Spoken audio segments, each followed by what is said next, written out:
தர்மம் கிடைக்கணும்னா அதுக்கு பாரத தேசம் தான். அதுக்கு தான் நம்ம பாரத தேசத்துக்கு புண்ணிய பூமி அப்படின்னு பேர்.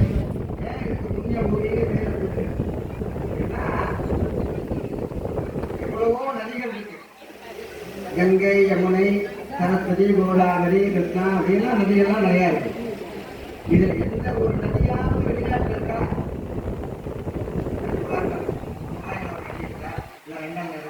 இருக்கா? இந்த உலகத்திலேயே பெரிய நதி நைல் நதிங்க. ஆனா அந்த நைல் நதிக்கு ஒரு புண்ணிய தலம் கிடைக்குமா?